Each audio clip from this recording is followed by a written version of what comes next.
A graça e a paz do Senhor Jesus. Meu nome é Fábio Cortes. Sejam bem-vindos a mais uma classe Vida Cristã Vitoriosa, Finanças à Luz da Bíblia. Este é o nosso quarto encontro. Oremos. Senhor Deus, obrigado por este dia, obrigado pela tua graça, pela tua misericórdia, pelo teu amor. Obrigado, Senhor Deus, porque o Senhor nos ensina, Pai, na tua palavra, como devemos proceder, Pai, em todas as áreas da nossa vida. Senhor Deus, que essa palavra seja viva em nossos corações, que possamos aplicá-la, Senhor Deus, concretamente em nossas vidas, Pai, para cumprir os teus propósitos, Senhor, em nome de Jesus. Amém. Glória a Deus, meus amados. Sejam bem-vindos à nossa classe Vida Cristã Vitoriosa. Este é o nosso quarto encontro. Nos vídeos anteriores nós já explicamos como as finanças são importantes na vida da família. Uma vida financeira estável, ela estabiliza toda a família. Mostramos que muitas causas de separação, divórcio, ocorrem por inabilidade no trato das finanças. Então, esse é um assunto extremamente importante que demanda uma atenção importante da sua parte. Nós vimos que nós devemos buscar o conhecimento, nós devemos entender que não há separação entre vida secular e vida espiritual e que tudo que existe pertence a Deus. Então, buscar o conhecimento. Que conhecimento? Todo conhecimento, conhecimento da palavra de Deus, conhecimento na sua área de trabalho. Você deve agregar conhecimento. O conhecimento agrega valor à sua vida e ele traz benefícios enormes. A Bíblia fala ali em Provérbios diversas vezes que nós devemos almejar e buscar a sabedoria. Então, almejar e buscar conhecimento, aprender cada dia mais, entender que na nossa vida a gente não deve fazer separação entre espiritual e material. Você é um ser único. Não tem como você separar espiritual e material. Não tem como você separar a pessoa que você é no seu trabalho, da pessoa que você é na sua casa, da pessoa que você é na sua igreja. Então, você deve ser a mesma pessoa em todos os lugares. Você deve tirar as máscaras e ser um ser completo, único e melhor a cada dia. Entender que todas as coisas pertencem ao Senhor. Tudo. Ele não entregou a propriedade de nada a ninguém. Tudo que ele criou pertence a ele. Ele não transferiu essa propriedade, nós somos apenas mordomo daquilo que ele nos tem concedido pela sua graça e pela sua misericórdia. A partir do momento que nós entendemos e reconhecemos o Senhor Deus como dono de tudo, as nossas decisões de gastos elas passam a ser espirituais. Então nós devemos buscar do Senhor, Senhor, como que eu devo utilizar de forma mais sábia esse dinheiro? Ali em Provérbios diz que quem buscará sabedoria a encontrará. Busque, capacite-se e o Senhor vai te mostrar aquilo que você precisa fazer, aquilo que você precisa melhorar na sua vida. No nosso terceiro encontro, nós vimos a questão do contentamento, falamos sobre Salmo 73, vimos que contentamento é diferente de acomodação. Você estar contente é completamente diferente. Assista essa aula, vale a pena. Nós vimos que nós devemos ser fiéis. Fiéis em quê? Em tudo que o Senhor coloca em nossas mãos, nós devemos ser fiéis. Inclusive as coisas de terceiros que estão em nossa posse, nós devemos ser fiéis. Fiéis a Deus em tudo, em todas as áreas da nossa vida. Vamos partir agora para o nosso quarto encontro, para o tema da nossa quarta aula. Disponíveis. Honre ao Senhor com todos os seus recursos, com os primeiros frutos de todas as suas plantações. Os seus celeiros ficarão plenamente cheios e os seus barris transbordarão de vinho. Provérbios 3, versículos 9 e 10. Nessa aula nós vamos ver como fazer uso, o bom uso dos recursos que o Senhor tem colocado em nossas mãos e como fazer com que esses recursos se transformem em bênçãos para a nossa vida e para a vida daqueles que convivem conosco.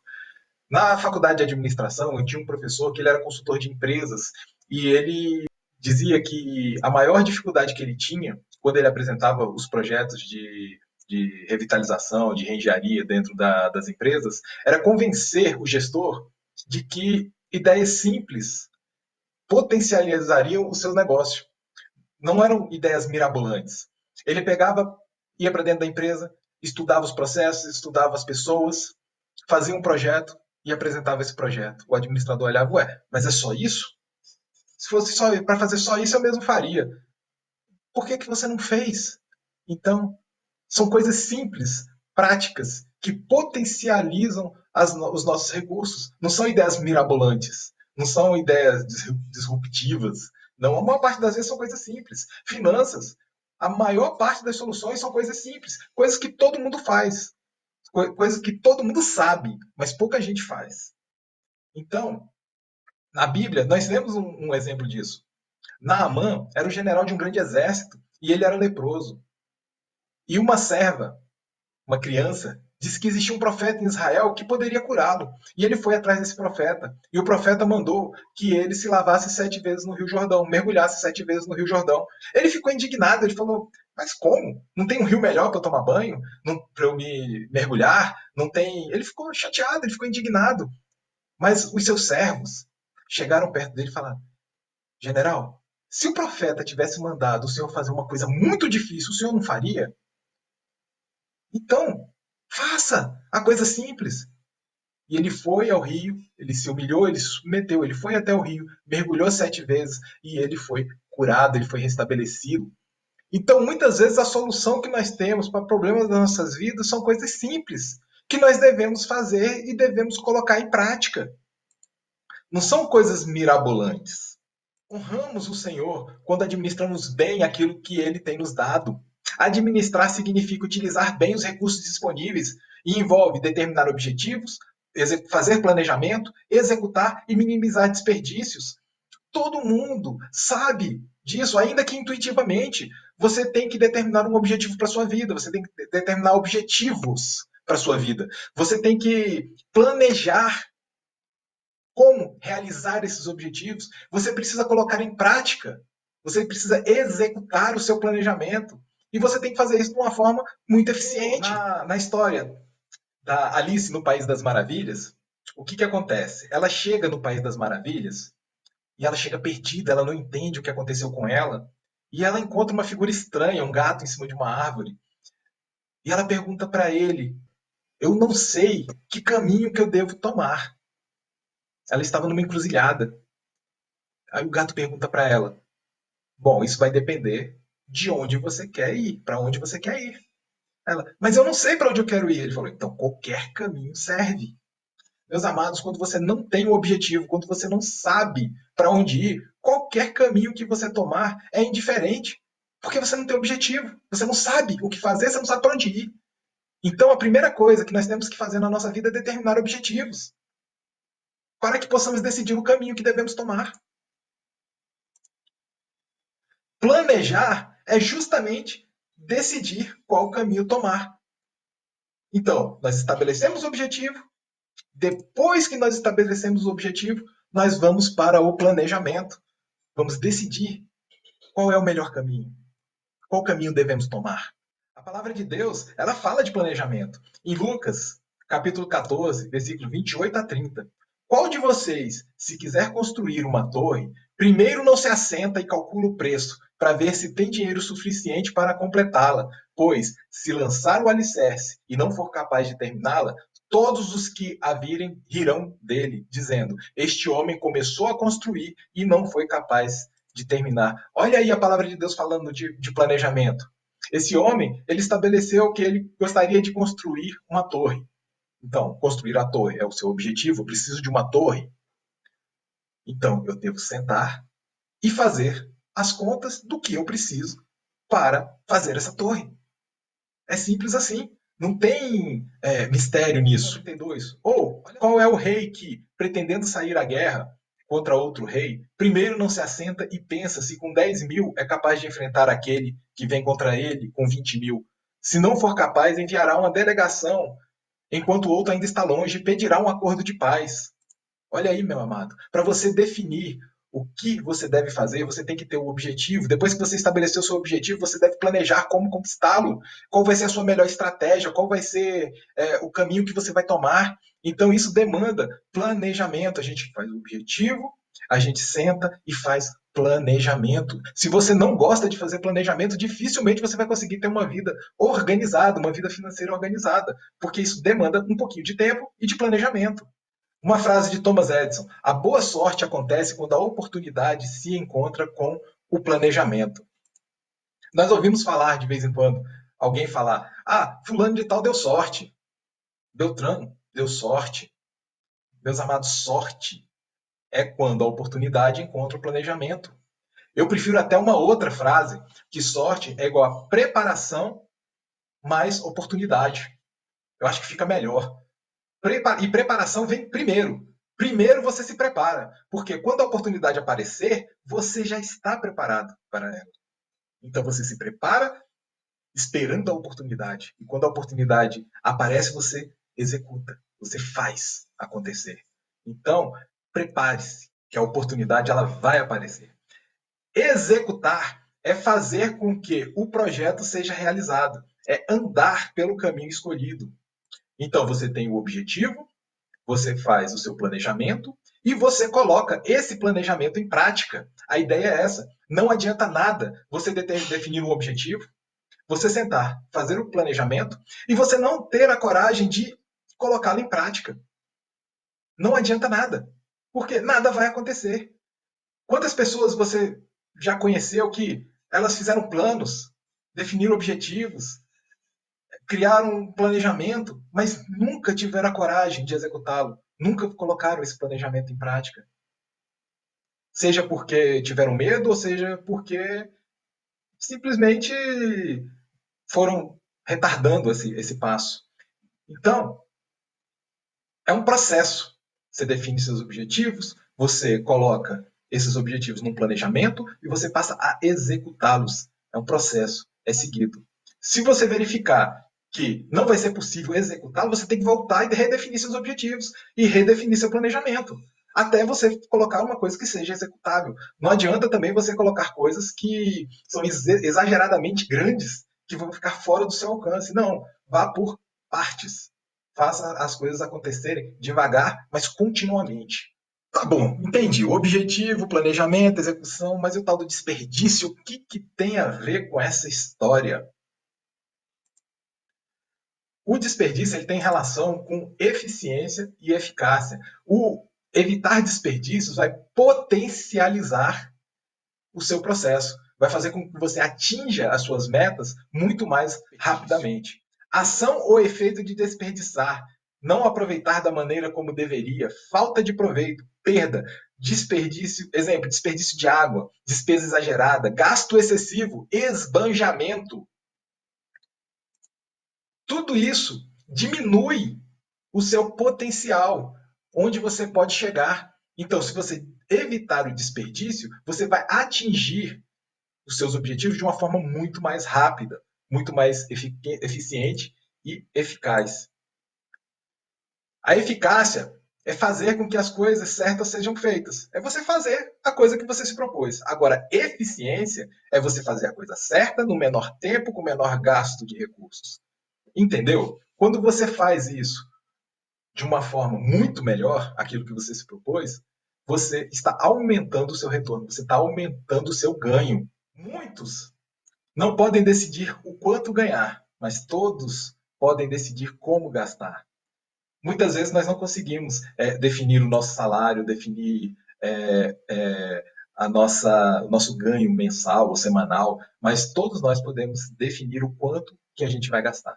E isso independe de quanto você ganha, isso independe da sua renda. Isso é uma decisão, é uma escolha pessoal. Você decide o quanto você quer gastar.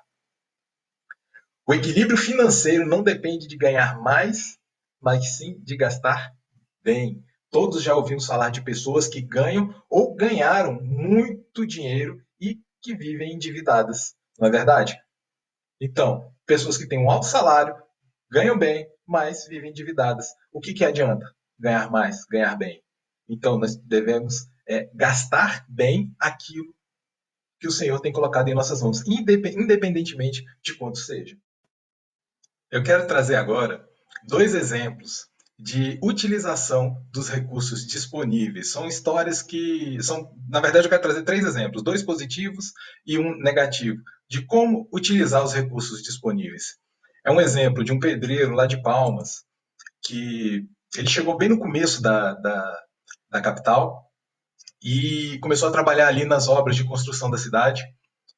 E com o dinheiro que ele ganhava, ele comprava, ia lá e comprava um lote. Quando ele comprava esse lote, nos fins de semana ele começava a construir. Ele terminava uma casinha, alugava, continuava trabalhando de pedreiro, comprava outro lote, construía, alugava. Esse senhor hoje tem diversos imóveis dentro da cidade. Ele não precisa mais trabalhar de pedreiro. Ele agora, o trabalho dele é administrar esses imóveis, é administrar os seus bens. O outro exemplo é de um amigo meu que trabalhava num escritório de informática e ele chegava muito cedo para trabalhar e lá tinha uma faxineira e ele começou a conversar com essa faxineira. E ela contou que o marido dela era pedreiro e ela trabalhava ali de faxineira e que eles juntavam dinheiro, compravam um lotezinho e nos fins de semana ela e o marido iam construindo casinhas e eles alugavam essas casinhas. E a renda que eles tinham dessas casinhas já custeavam as suas necessidades básicas, as suas despesas. Então, se porventura ela ficasse desempregada ou o marido ficasse desempregado, o dinheiro que eles recebiam com os aluguéis das casinhas já era suficiente para que eles sobrevivessem, que esses aluguéis cobriam as suas despesas. E esse meu amigo ficou chocado, porque embora ele ganhasse muito mais do que essa faxineira, a condição financeira dela era muito melhor do que a dele. Por quê? Porque se ela viesse a perder o emprego, ela teria como se sustentar durante muitos e muitos e muitos anos.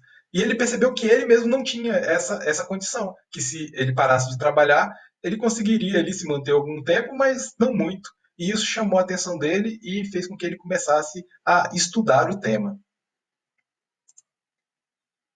Se você parasse de receber o seu salário, por quanto tempo você conseguiria se sustentar? Responde aí. Se você parasse de receber o seu salário hoje, por quanto tempo você conseguiria se sustentar? Essa pergunta faz muito sentido nos tempos que estamos vivendo. Esse vídeo está sendo gravado em maio de 2020 e nós estamos no meio de uma pandemia, um lockdown, onde muitas pessoas não podem ou não têm condições de trabalhar. E eu te pergunto, como essas pessoas estão sustentando? Algumas estão recebendo auxílio do governo, outras estão vivendo da ajuda de terceiros. E eu te pergunto, se você parar de receber o seu salário, quanto tempo você consegue sobreviver? O exemplo ruim, digamos assim. Este senhor aqui, o nome dele é George Guinle. Ele herdou uma fortuna milionária de seus pais. E esse senhor, ele tem dois filhos. Ele já faleceu, muito rico, riquíssimo.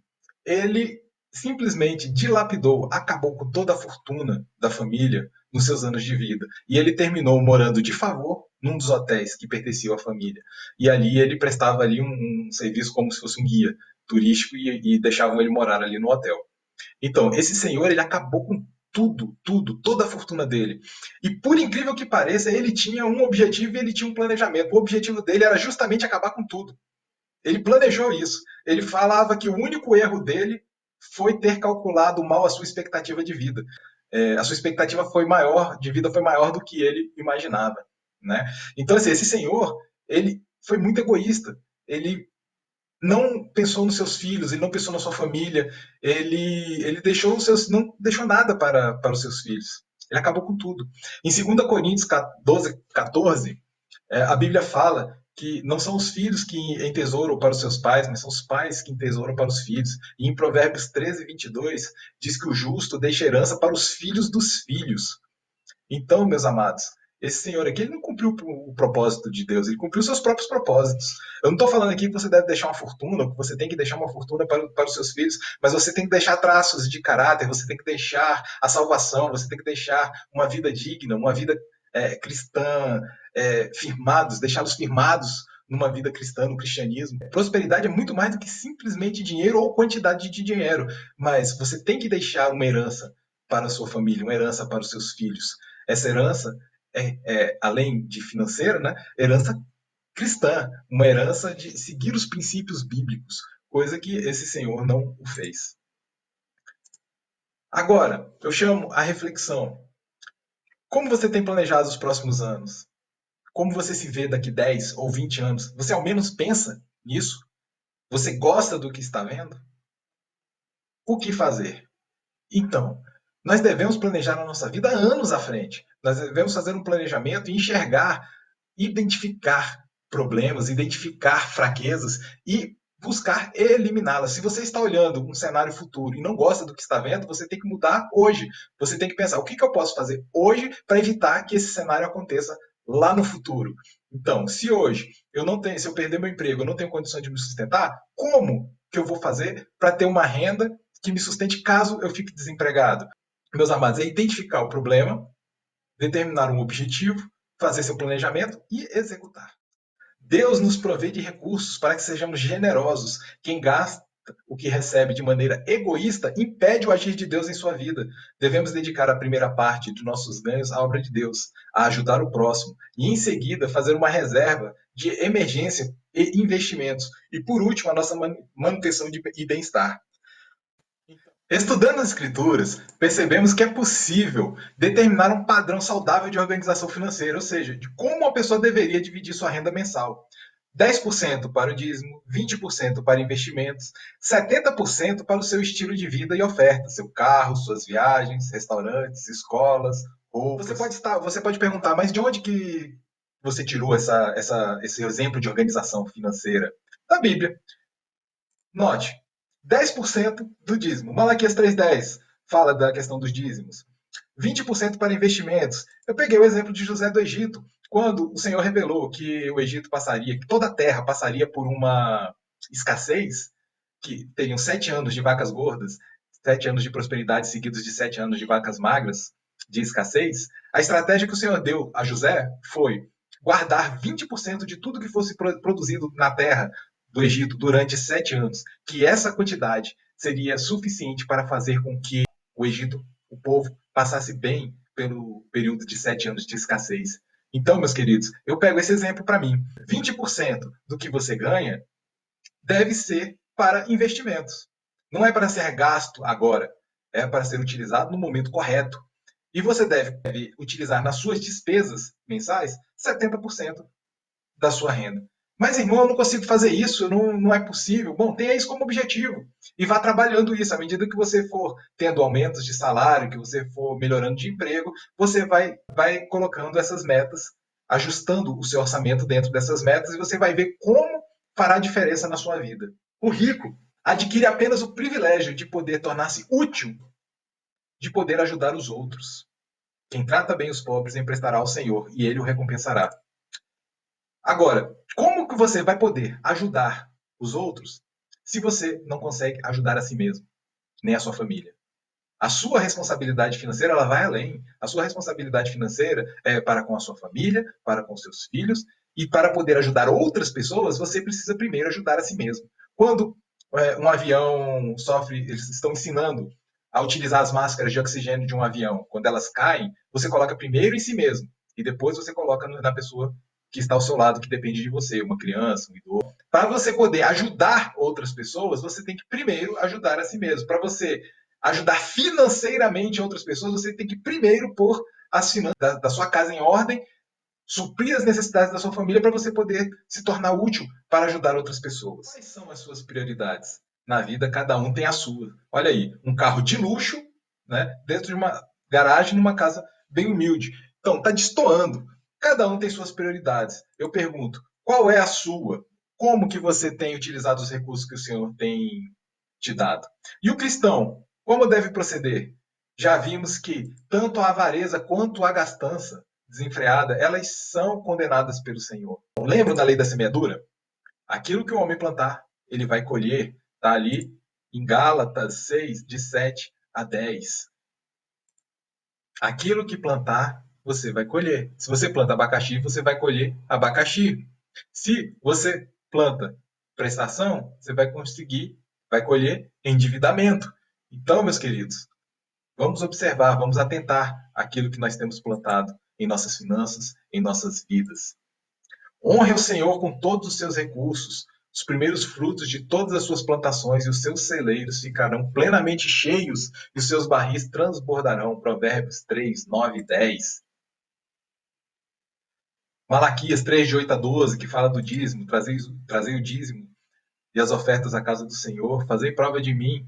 Então, observe aquilo que a Bíblia diz, observe aquilo que o Senhor ensina, observe, esteja atento para o que a palavra de Deus ensina. Não existe ali palavra vã, palavra que não seja útil para que seja aplicada na sua vida. Então, estabeleça aí os seus objetivos, estabeleça aí o seu orçamento, utilize esse padrão aqui, 10% para o Senhor, 20% para os seus investimentos, 70% para custear o custo de vida, o seu carro, a sua casa, as suas despesas. Lembra, a gente falou disso em aulas passadas, a gente falou disso no começo do nosso curso. Você deve viver um padrão abaixo do que sua renda permite, para te dar folga para conseguir investir e para conseguir entregar o dízimo. A primeira coisa que você faz é entregar o dízimo. A segunda coisa é os seus investimentos. Tudo isso antes das despesas. Por quê? Porque se você esperar sobrar para investir, se você esperar sobrar para entregar o dízimo, isso não vai acontecer. Não vai sobrar. Acredite em mim. Ore, peça sabedoria a Deus. A Bíblia fala diversas vezes em Provérbios que quem buscar a sabedoria vai encontrá-la. Faça uma autoavaliação da sua vida financeira. Avalie, olhe para frente e se imagine daqui 10, 20 anos e veja se aquilo te agrada. Se não, a hora de mudar o sentido do barco é agora. Busque conselho naquelas pessoas que você respeita, que você admira, que são servos fiéis de Deus. Organize-se, organize-se. Faça um planejamento viável. Execute-o. Siga o seu plano. Vocês têm que estabelecer um roteiro. Vocês têm que olhar para a sua vida, olhar para daqui 10, 20 anos e pensar, eu gosto do que eu estou vendo, esse retrato é legal, esse filme vai ser bom. Se não, a hora de mudar é agora. É neste momento. Não se esqueça, pessoas são mais importantes que coisas. Valorize tudo que Deus colocou em suas mãos para administrar. Cuide bem de sua família, seja honesto, seja um bom profissional. Fuja da ganância. Propostas de dinheiro fácil, de negócios mirabolantes. Fuja dessas coisas, essa enganação do diabo para sua vida. Fuja disso, de querer ter sempre mais, indefinidamente, sem que isso tenha um propósito. Você deve estabelecer seus objetivos, deve seguir seu plano, deve cuidar bem da sua família, você deve viver bem. Tá? O teu propósito é cuidar bem, é apresentar sua família diante do Senhor, uma família saudável, uma família que honra o Senhor, uma família salva, salvação em Cristo Jesus, importantíssimo. Então a prosperidade não é só quantidade de dinheiro, mas é a qualidade da vida que você leva, uma família saudável, uma família que te respeita, uma família que te admira, não só pelo que você pode dar, mas por quem você é para ela. O ganancioso nunca está satisfeito, nele não há contentamento, alegria, satisfação com o que tem recebido do Senhor. É murmurador, e desses o Senhor não se alegra. De onde vêm as guerras, contendas? O que há entre vocês? Não vem das paixões que guerreiam dentro de vocês? Vocês cobiçam, olha aí a cobiça, vocês cobiçam coisas e não as têm, matam, invejam, mas não conseguem obter o que desejam. Vocês vivem a lutar e a fazer guerras. Não têm porque não pedem, e quando pedem não recebem, porque pedem mal, pedem por motivos errados para gastar em seus prazeres. A palavra de Deus nos ensinando que devemos pedir conforme o coração de Deus, devemos não invejar os outros, não devemos invejar os outros, não devemos cobiçar as coisas alheias, devemos sim lutar para conquistar por nós mesmos os nossos objetivos. Na próxima aula, no nosso próximo encontro, falaremos de dois inimigos da nossa vida, o desperdício e as dívidas. Como será que isso afeta as nossas vidas? E também, achou que ia escapar do seu dever de casa? De jeito nenhum. Eu quero que vocês reflitam como estão as suas finanças, estabeleçam seus objetivos e planejamentos e reflitam sobre o tema da nossa próxima aula. Muito obrigado por estar aqui conosco na nossa classe Vida Cristã Vitoriosa. Nós somos gratos a Deus pela vida de vocês. Pedimos ao Senhor que abençoe a vida de cada um de vocês, de coração. Senhor Deus, nós te agradecemos pela tua graça, pela tua misericórdia, pelo teu amor. Te agradecemos por tudo que o Senhor tem feito em nossas vidas, Pai, e pela oportunidade de estudar a tua palavra. E principalmente nos ajuda, Senhor, a aplicar a sua verdade, Senhor Deus, em nossas vidas, Pai, para que possamos ter uma vida plena aqui, Senhor Deus, também na terra. Te agradecemos, Pai, em nome de Jesus. Amém, amém e amém. Então, meus amados, por hoje é só. Deus abençoe. Fiquem na paz de Cristo.